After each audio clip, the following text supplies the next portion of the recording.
اور in current issues میں سے بھی جو آپ کا دا موسٹ آپ سمجھتے ہیں کہ امپورٹنٹ ہے جس کے اوپر ڈیبیٹ کی جا سکتی ہے، ٹاپ سٹوری جو سی ہوتی ہے، اور اس کو آپ ڈسکرائب کر سکتے ہیں اور اس کے ذریعے سے کوئی اپنی اوپینین رائے دے سکتے ہیں. اپنی اوپینین رائے کا مطلب جو ہے کہ آپ جس ادارے سے منسلک ہیں وہ ادارہ کیا سوچ رہا ہے اس موضوع کے اوپر، اس پر بات ہوتی ہے. تو کرنٹ افیئرز ہوتے ہیں وہ جیسے آج کل بجٹ ہے تو ہم بجٹ پر بات کر رہے ہوں گے. کل پرسوں تک وہ آرمی چیف کی ایک گفتگو تھی، انہوں نے بات کی تو ہم اس پر بات کریں گے. اس سے پہلے 9 مئی کے واقعات ہوئے تو اس پر بات کریں گے. جو بھی کرنٹ ایشوز ہیں ان کو ہم ڈسکس کرتے ہیں. اچھا سر، اگر ہم دیکھیں آج سے 10 سال پیچھے چلے جائیں جی، اس وقت کے الیکٹرانک اور پرنٹ میڈیا میں اور آج جو بھی کرنٹ ہم جس اسٹیٹ میں جا رہے ہیں، تو اس میں کیا آپ ڈفرینس سمجھتے ہیں کہ تب میڈیا کے حالات زیادہ بہتر تھے، آج بہتر ہیں، تب کس طرح کے معاملات تھے اور آج کس طرح کے؟ ایک کمپیریزن اگر ہم ڈرا کریں تو کیا صورتحال ہے؟ اچھا میں آپ کو نا اس میں ایک بات بتاؤں آپ کو کہ میڈیا جو ہوتا ہے یا جسے ہم جرنلزم کہتے ہیں، ایک کامن سی ایک ڈیفینیشن ہے اس کے بارے میں کہ وہ ریفلیکٹ کرتی ہے سوسائٹی کو. وہ ایک ٹائم کے اوپر کہا جاتا تھا کہ the newspapers are mirror of society, معاشرے کا آئینہ ہے. تو سوسائٹی کے ساتھ جڑی ہوئی یہ چیز ہے، یہ اس کا تعلق ہی معاشرے کے ساتھ ہے، معاشرے کی ایکٹیویٹیز کے ساتھ ہے، معاشرے میں جو ہو رہا ہے اس کی ریفلیکشن کے ساتھ ہے. تو 10 سال پہلے ہماری جو سوسائٹی تھی وہ جس موڈ پر تھی اور جس طرح سے اس میں ایکٹیویٹیز ہو رہی تھی، اس وقت کی جو صحافت تھی، اب 10 سال تو نہیں آپ کہہ سکتے، اس کو 20 سال پہلے پر لے جائیں تو وہاں پر لیڈنگ رول جو تھا وہ نیوز پیپرز کا تھا. تب تو پرائیویٹ چینلز بھی نہیں تھے، چینلز نہیں تھے. تو نیوز پیپرز نے اپنی کیپیسٹی کے مطابق اس کو ریفلیکٹ کیا جو سوسائٹی میں ہو رہا تھا. سوسائٹی بھی اس وقت اتنی ایکٹیو نہیں تھی جتنی آج ہے. آج کی جو معاشرہ ہے اور آج سے کچھ عرصے پہلے کا جو معاشرہ تھا اس میں زمین آسمان کا فرق آ گیا. خاص طور پر آپ کا جو آئی ٹی ہے، انفارمیشن ٹیکنالوجی جو سی ہے، اس نے لوگوں میں ایک چینج پیدا کی اور بہت ہیکٹک چینج پیدا کی. اس چینج نے امپیکٹ کیا ہماری میڈیا انڈسٹری پر کی، اور ہم نے دیکھا کہ پہلے ٹیلی ویژن کے اوپر چینلز آ گئے اور اب تو وہ کہہ لیں کہ سوشل میڈیا ہے، ڈیجیٹل میڈیا ہے، ہر بندے کے جو سب کو ہی سویپ کرتا چلا جا رہا ہے. سر میڈیا سے جڑے ہوئے لوگوں کا یا جو لکھتے ہیں، بولتے ہیں، میڈیا پہ بات کرتے ہیں، ہمارے جتنے بھی بڑے بڑے جرنلسٹ ہیں، ان کا ان بائسڈ ہونا، غیر جانبدار ہونا، کیا یہ ممکن ہے؟ اچھا بہت ہی بڑا کریٹیکل سر، بڑا اہم سوال ہے. پہلی بات یہ ہے کہ ان بائس جو ہوتا ہے نا، ان بائس کبھی کوئی بھی نہیں ہوتا. ظاہر ہے کہ اپنی آپ کو کہیں نہ کہیں باعث ہونا پڑتا ہے، لیکن ڈیپینڈ کرتا ہے کہ آپ کس کے لیے باعث ہیں اور کس کے ساتھ آپ کی ایفیلیشن ہے. ٹھیک ہے. آپ اگر ایک پروفیشنل ہیں اور آپ کا پروفیشن جو ہے وہ جرنلزم ہے اور آپ میڈیا پرسن ہیں، آپ کا جو ٹلٹ ہے وہ اپنے پیشے کی طرف ہونا چاہیے، آپ جانبدار نہیں ہیں. بالکل. اب وہاں پہ آپ اس پاکٹ میں کھڑے ہو کر، اس رینج میں کھڑے ہو کر آپ کو کیا کرنا ہے، آپ کو یہ دیکھنے کی ضرورت ہے کہ آپ کا جو پروفیشن ہے اور آپ کی جو رینج ہے اور جہاں پہ آپ کھڑے ہیں جس پلیٹ فارم کے اوپر، اس کے تقاضے کیا ہیں. آپ کو انہیں پورا کرنا ہے. یعنی آپ اپنے اصولوں کے ساتھ رہتے ہوئے چلیں. آپ کو میں تھوڑا سا اس کا کانسیپٹ میں نے اس کو تھوڑا سا آگے بڑھایا ہے. آپ غالباً جس باعث ہونے کی بات کر رہے ہیں کہ میں پیپلز پارٹی کے ساتھ ہوں یا تحریک انصاف کے ساتھ ہوں، میں نون لیگ کے ساتھ ہوں یا جماعت اسلامی کے ساتھ ہوں، سوال یہ نہیں ہونا چاہیے. سوال یہ ہونا چاہیے کہ میں ایز اے پروفیشنل جرنلسٹ، مجھے اپنے پروفیشن کے ساتھ ہونا چاہیے اور اپنے پروفیشن پہ اوپر کھڑے ہو کر، اور اس پروفیشن کا ایک ڈومین ہے. میں تھوڑا سا اپنے جو سننے والے ہیں آپ کے ساتھ، ہمارے بہت سارے اسٹوڈنٹس بھی ہیں اور میڈیا کے بڑے اسٹوڈنٹس ہیں، ان کو یہ بات بڑی ان کے لیے ضروری ہے کہ آپ کا جو پروفیشن ہے، آپ کا جو پروفیشن ہوتا ہے اس کے کچھ تقاضے ہیں، اس کی کچھ اخلاقیات ہے. کوئی بھی پروفیشن جو سا ہے اس کو اپنی اخلاقیات کے ساتھ چلنا پڑتا ہے، جسے ہم کہتے ہیں پیشہ ورانہ اخلاقیات ہوتی ہے. صحیح. وہ پیشہ ورانہ اخلاقیات میں کے جو تقاضے ہیں ان میں دیکھنا پڑتا ہے کہ آپ کس سوسائٹی میں کھڑے ہو کے کام کر رہے ہیں. اس سوسائٹی کا ٹرینڈ کیا ہے، اس کا مذہبی ٹرینڈ کیا ہے، اس کا سوشل ٹرینڈ کیا ہے، اس کی مورل ویلیوز کیا ہیں، آپ کس کنٹری میں کھڑے ہو کر سوسائٹی اپنا کام کر رہے ہیں، آپ کا اس ملک کے ساتھ کیا تعلق ہے. یہ ساری چیزیں جو سی ہیں ان کی بیس پر، اور آپ کی جرنلزم کا کیا تقاضا ہے، ٹھیک ہے، اس کو دیکھ کر آپ کو کام کرنے کی ضرورت ہے. اور جو بھی شخص یہ کام کرے گا وہ ایک کام کر رہا ہے. باقی یہ جو باقی سارا کچھ جو ہے نا وہ بڑی بدقسمتی ہے ہماری. اور چونکہ انسان ہے اور انسانوں کے اپنے جذبات بھی ہیں، وہ ہم اوور لیپ کر جاتے ہیں، ہم کسی کے ترجمان بن جاتے ہیں، یہ بہرحال مناسب اور غلط نہیں۔ بالکل۔ اچھا سر، 2-4 ایسے سکلز، کیونکہ میس کام کے اسٹوڈنٹس کی تعداد جو ہے نا وہ ریسرچ کے مطابق بڑھتی جا رہی ہے جی بالکل، پاکستان میں خاص طور پہ نا بہت سارے لوگ میس کمیونیکیشن کی ڈگری کر رہے ہیں، لیکن اس کے بعد ہوتا یہ ہے کیونکہ اینکرنگ کی فیلڈ میں، ہوسٹنگ کی فیلڈ میں سیچوریشن ہے، تو وہاں ان کو جابس نہیں ملتی۔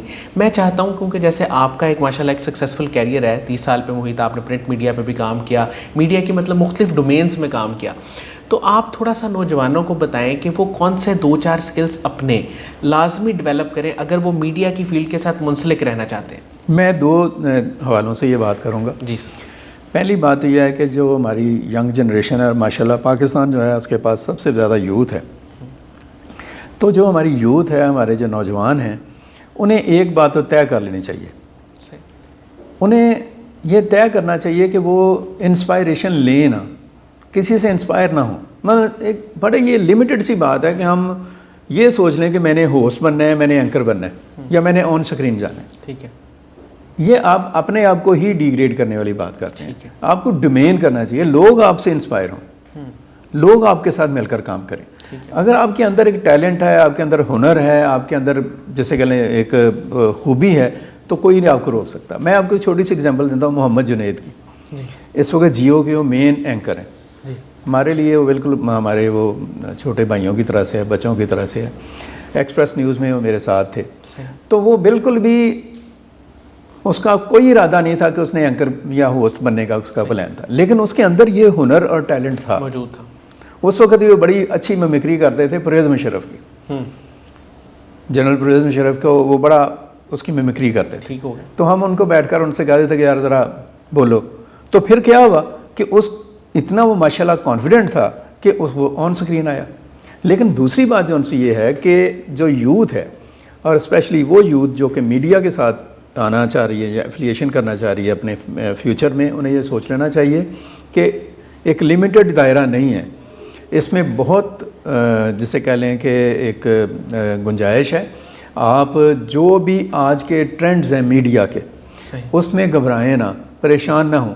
آپ اس کی ایڈیٹنگ میں جائیں، آپ اس کی پروڈکشن میں جائیں، آپ اس کے جسے کہہ لیں کانٹینٹ میں جائیں، آپ اس کے جو اور مختلف جو سے پہلو ان کے اوپر اپنی ایکسپرٹیز کو بڑھائیں، تو آپ کو کہیں نہ کہیں، اور یہ فیلڈ جو سی ہے اس کو پھر پاکستان تک نہ رکھیں۔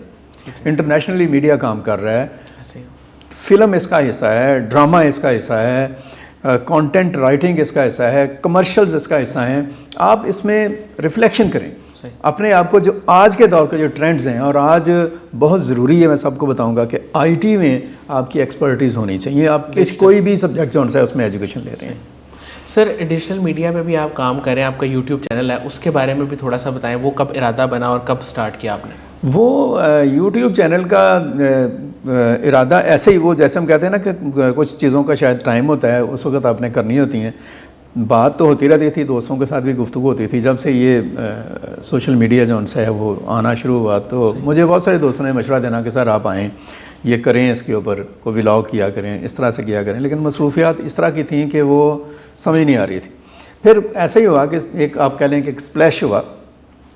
میرے پاس وہ ٹریننگ کے لیے 2 بچے آئے، ان کو میں نے کہا کہ یار تم نوجوان ہو، تو یہ کیا ہے یہ جو یوٹیوب یہ وہ ساری چیزیں، ان کا کیا؟ انہوں نے کہا سر آپ کا اکاؤنٹ ہے موبائل کے اوپر؟ میں نے کہا جی بالکل ہے۔ ای میل اکاؤنٹ؟ میں نے کہا جی سر ہمیں دیں آپ۔ وہ مجھ سے انہوں نے موبائل پکڑ کے تو میرا انہوں نے یوٹیوب کا وہ چینل جو ہے وہ بنا دیا۔ وہ بچے میں اکثر ان کا نام بھی لیتا ہوں، ایک عبد المقدم ہے، عبد المقدم کامران، اور دوسرا ہاشم ظہیر ہے۔ اچھا، ان بچوں نے بڑا آپ کہہ لیں کہ انرجی بھی دی، بڑا بوسٹ بھی کیا، اور پھر ہم نے اس کے اوپر شروع کر دیا، اور الحمدللہ میں مجھے کو 6 ماہ ہوئے ہیں اس میں اپنے چینل کو لے کر آئے ہوئے، اور اس کا ایک ونڈرفل اور بہت ہی اچھا رسپانس ہے۔ سر پاکستان میں کوئی ایسی شخصیت جس سے آپ واقعی متاثر ہوئے ہوں، یا جو آپ کو لگا ہو کہ انہوں نے مخلص ہو کے اپنے ملک کے لیے کام کیا ہے، وہ کون ہے؟ اپنے ملک کے لیے میں آپ کو بتاؤں کہ اپنے لیول کے اوپر بہت سارے لوگ ہیں جنہوں نے کام کیا ہے، جیسے عیدی ہیں جی، انہوں نے بڑا کام کیا ہے اور واقعتاً ایک ونڈرفل جاب کر رہے ہیں۔ اور ابھی آج کی اگر میں بات کروں اس دور کی، تو یہ فاؤنڈیشن ہے قاسم علی شاہ، ہمارے بھائی ہیں قاسم صاحب، وہ بڑا ایک خلوص نیت سے اس کوشش میں ہے جو آپ نے شروع میں بات کی کہ سوچ بدلیں. یہ بڑی بنیادی چیز ہے کہ آپ اگلے کی اگر سوچ میں تبدیلی لے آتے ہیں تو دراصل آپ نے ایک نسل کو اور ایک سوسائٹی کو چینج کرنے کی طرف آپ نے پیش قدمی کر دی ہے. ابھی چند دن پہلے میں نے ایک وزٹ کیا ہے, ہمارے دوست ہیں ڈی آئی جی ہیں پولیس کے, ویسے وہ انہوں نے اور ان کی مسز نے ایک کام شروع کیا ہے کہ جو یتیم بچے ہیں چھوٹی عمر کے, یعنی 3 سال سے 10 سال تک کی عمر کے یتیم بچے جو ان سے ہیں ان کو وہ لیتے ہیں اور ان کو وہ ان سہولیات کے ساتھ ان کی وہ پرورش کر رہے ہیں جو ان کے اپنے بچوں کو میسر ہے. ٹھیک ہے. ان بچوں کو بھی انہوں نے جس گھر میں رکھا ہے, بڑا خوبصورت گھر ہے, اس کا نام انہوں نے اپنا گھر رکھا ہے. وہ کہتے ہیں خالد عباس ڈار جو ان سے ہمارے وہ لیجنڈ ہیں, ان کا نام ہے اپنا گھر. تو بچوں سے جب پوچھا جاتا ہے کہ کہاں رہتے ہو, کہتے ہیں اپنے گھر میں. انہیں والد کیا کرتا ہے, وہ ڈی آئی جی ہیں پولیس کے, اور ان کو وہی انہوں نے تمام فیسلٹیز دی ہیں اور بڑے اچھے طریقے سے. تو اس طرح کے لوگ جو ان سے ہیں ہماری سوسائٹی میں ہیں, موجود ہیں, کام کر رہے ہیں, اور بہت سارے لوگ ہیں جو کام کر رہے ہیں, ان گنت لوگ ہیں, اور یہی وہ لوگ ہیں جن کی وجہ سے معاشرے میں امید اور ایک اچھائی جو ان سی ہے وہ زندہ ہے اور زندہ رہے گی انشاءاللہ. سر آپ چونکہ ایک ٹیچر بھی ہیں تو آخر میں اپنے اسٹوڈنٹس کو یا جو آپ سے متاثر ہیں ان کو کیا پیغام دیں گے؟ متاثر تو یہ ہے کہ جب آپ دیکھیں, میں آپ کو ایک بات بتاتا ہوں کہ پیغام سمپل سا ایک ہی ہے کہ آپ جو بھی کر رہے ہیں آپ کا ڈیڈیکیشن لیول اور آپ کی honesty that must be on the top of the list. جب آپ اس میں اس طرح سے کام کریں گے تو پھر کام جو ہے اس کی حیثیت کچھ بھی ہو وہ آپ کے ساتھ آپ کی سوچ اور نیت کے ساتھ اتنا بڑا ہو جائے گا کہ خود آپ کے لیے امیزنگ بن جائے گی وہ چیز. تو اپنے کام میں جسے کہا جا سکتا ہے کہ بالکل اپنے آپ کو کسی بریکٹ میں لے کر جانے کی ضرورت نہیں ہے. جو بھی آپ کا ٹلٹ ہے, جو بھی آپ کی سوچ ہے, جو آپ کا ارادہ ہے, اس میں نیک نیتی, اس میں ایک اخلاص اور اس میں ایک قوت ارادی, آپ کا جو ڈیڈیکیشن, آپ کا جو جذبہ ہے اس کو شامل کریں تو انشاءاللہ یو ول بی سکسیزفل, اور آپ بہت کچھ اچیو کریں گے, ایسا کچھ اچیو کریں گے جو شاید آپ کے سوچ میں بھی نہیں ہے. بہت بہت شکریہ اشرف سہیل صاحب, آپ نے ہمارے لیے وقت نکالا. ناظرین, مجھے امید ہے کہ ان کی گفتگو سے آپ کو بہت کچھ سیکھنے کو ملا ہوگا. خاص طور پہ انہوں نے کچھ سکلز بتائے پروڈکشن سے ریلیٹڈ, پرنٹ میڈیا سے ریلیٹڈ, جو یقیناً آپ کے بہت کام آئیں گے. اس کے ساتھ ہی اجازت دیجیے, اپنا بہت ہی خیال رکھیے گا. انشاءاللہ دوبارہ حاضر ہوں گے ایک نئے انٹرویو کے ساتھ. تب تک کے لیے اللہ حافظ.